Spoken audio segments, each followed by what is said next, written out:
All right, folks, so we're going to work our way through the presentation here for 122 analog and digital signals.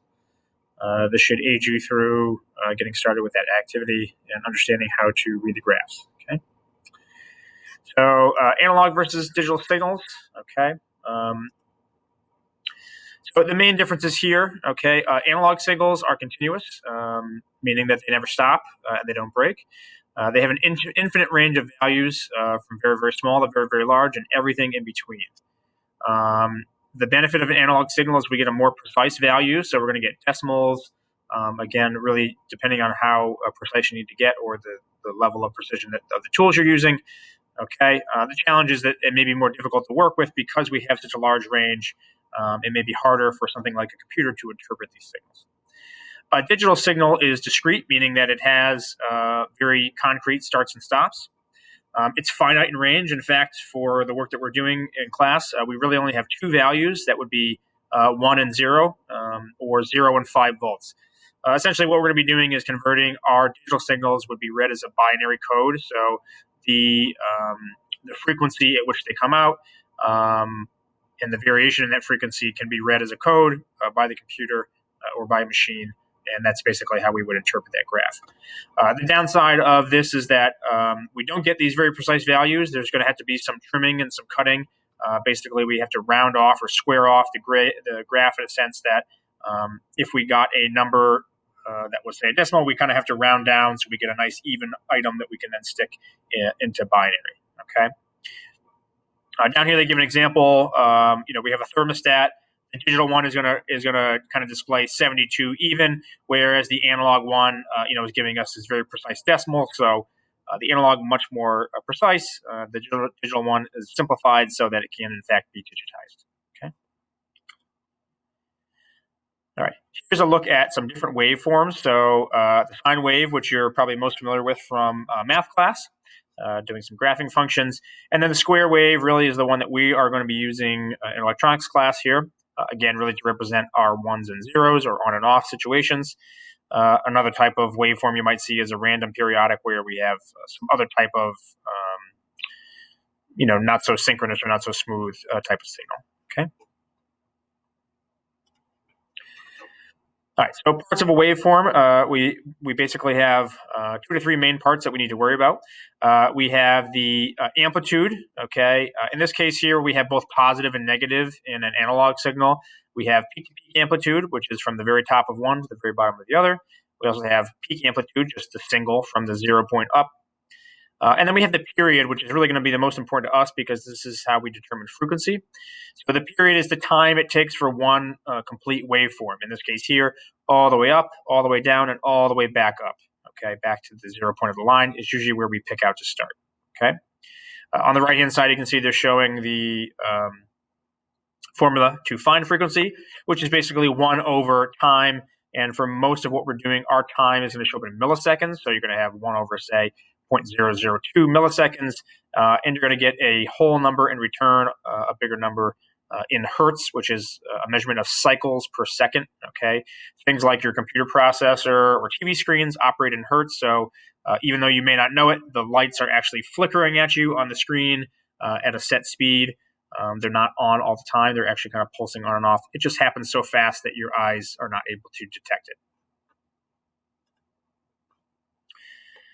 All right, as I already mentioned here, basically for our square graph or our high and low logic levels or 0 and 1 in binary, you can see the little chart that they have down here.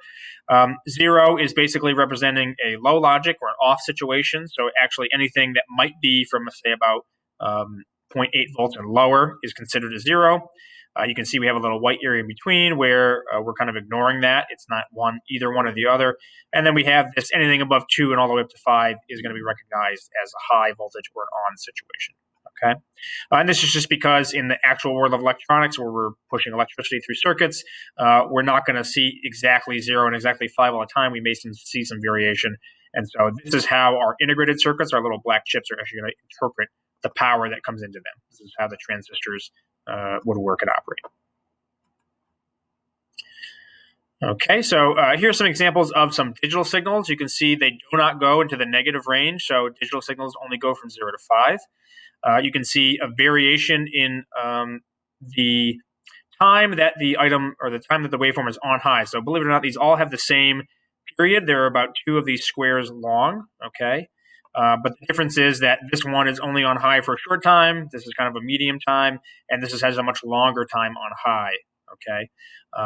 That's known as the duty cycle, or basically how much time of the total time of one loop is the circuit actually doing work. So the time on high is considered it doing work. And so we can find that as a percentage out of the time of one period, basically. Okay, this is really the most important slide for you. This is going to tell you everything you need to know about how to read the graph. Okay, so we already discussed amplitude. Okay, which for all of our digitals are going to be the same. It's 0 to 5, so almost exclusively it's going to be 5 volts. The period, again, is going to be the time in seconds for one complete cycle. So again, I usually find a spot where it is on 0, and we're going to follow that all the way over, up, over, and back down again, and that would be one complete cycle. Okay. The frequency is going to be the inverse of the time. So basically, the time period, again, for most of what we're doing, is going to be in milliseconds. You're going to inverse that number, and that's going to give us a frequency measured in hertz. Time high, as I just mentioned in the last slide, is how much time in one period that the waveform is up at 5 volts. We would take that number and put it over the total time as a fraction, and we would convert that into a percentage. In fact, they show the formula down here. So time that is high over total time times 100 to give it a percentile is the answer. Okay. Time low would just be the difference between time high and total time. Okay. Duty cycle, as I just mentioned, we're converting that time fraction into a percentage by multiplying by 100. Okay, and simply the rising edge is the edge that's going up. The falling edge is the edge that's going down. This will be important to us later on. Certain types of electronics notice a detection when the signal rises, and others notice a detection when the signal falls. Okay, so an oscilloscope is a tool that's used to read waveforms. I have a very old one in the classroom, a physical oscilloscope that I can show you. But mostly we will be using a digital oscilloscope, okay? The one in Multisim Live, I've made another short video on how to bring that up and how to read that. These ones here in the activity sheet are actually from the desktop version of Multisim. And if we take a look in here, this is really important on how you're going to be able to read and interpret the graph. So if we zoom in a little bit here, oh, that might be a little too big, but that might be helpful. So basically, in these two little boxes here, this is the breakdown of the divisions on the graph screen. So basically, each of these little gray boxes is a division, okay? So what this is telling us in the x direction, each division is 1 millisecond. So one box is 1 millisecond, two boxes 2, 3, 4, and so on, okay? Vertically, each box is 5 volts. So if we kind of scroll up quickly and look at the box or the waveform, this waveform here, I've got 1, 2, 3, 4, 5 of those gray boxes. So that would be the length of one period, 5 of those gray boxes.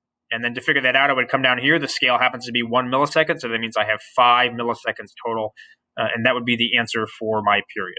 Okay.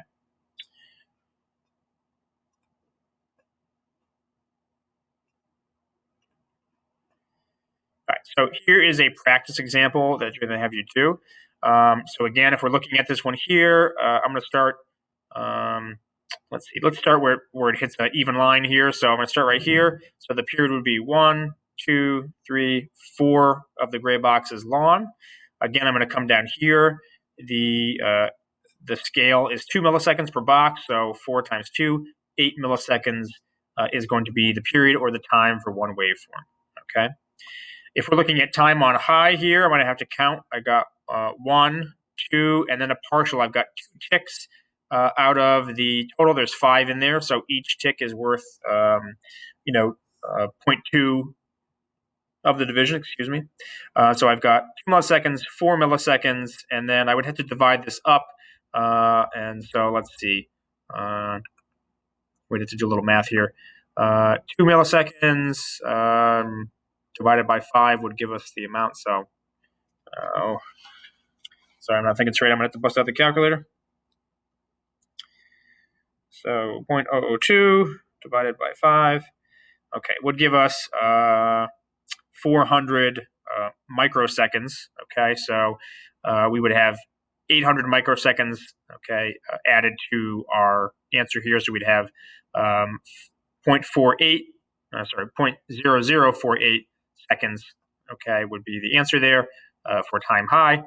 And then again, we can figure out time low simply by subtracting that from the total time. All right. Frequency we can calculate by doing 1 over the total time. Again, we figured out to be 0.008 seconds or 8 milliseconds. So I'm going to do that math. So 0.008, 1 divided by 0.008 gives me an answer of 125. All right, so the frequency would be 125 hertz. If you end up with a much larger number of other examples, you're going to have to convert that to possibly kilohertz or megahertz. Okay. And then finally, to do the duty cycle, again, I'm going to take the time high over total time. So that's going to be a division formula. I'm going to do 0.0048, which we figured out was our time in seconds of the period. That includes, sorry, that's the time high with the milliseconds there. Oh, let me start over there. Sorry. Time high over total time. So the time high was 0.0048. Okay, I'm going to divide that by the time period of one total waveform, which was 0.008, because we had 4 divisions. Sorry, I forgot that number. So 0.008. And I get an answer of 0.6. I would multiply that by 100. That gives me 60% for the duty cycle. So 60% of the time, the wave is on high rather than low. Okay. So the others kind of repeat that way. The last couple slides in here, again, they're showing you how to divide. Here it is. So they actually broke all the math down for you. So these would be useful. Slides 14 and 15 actually show you how to measure on the old multisim, so that will not be useful to you. You'll want to check out the other video for how to adjust the graph in the actual program. Okay.